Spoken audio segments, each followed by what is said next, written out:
So for Aaron and I final project, we decided to talk about how social media affects teenagers' health because as teenagers in high school, we use social media a lot in our daily lives. And in our final project, we talked about how social media affects teenagers mentally, emotionally, socially, and also in and outside of the classroom. So for that, we interviewed two students that attend Mercy High School, Naja Fleet, a sophomore, and Christiana Dyson, a junior, on how they use social media in their daily lives.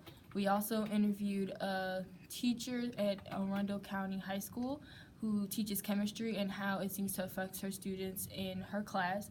And as our last interviewee, we interviewed a life coach on how she believes it affects teenagers socially when talking to their family and friends.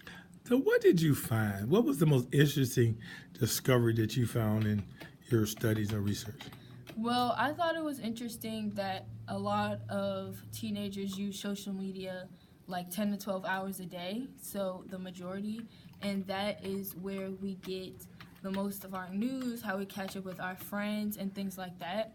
And also, as in the social aspect, I thought it was interesting how due to social media, it's very hard for teenagers still to just talk face to face on a daily basis instead of just like texting and sending images through social media. So we've become a nation of tappers and versus just old-fashioned conversation. Yes, exactly. So through social media, it's easier to just talk to people through texting or videos or Snapchat, and then eventually when you might meet the person in the real life or in the real world, it's difficult to hold a conversation with them because you're so used to not being able to see their face and things like that. So with texting and snapping and posting videos and posting pictures, it's hard to decipher what emotions the person is actually displaying, because when you talk to somebody face to face, you can actually see it through like their face motions, or if they're smiling, or if their eyes look different, you can tell that. But through texting, a simple emoji doesn't actually tell you the whole truth about how they feel or what they're saying.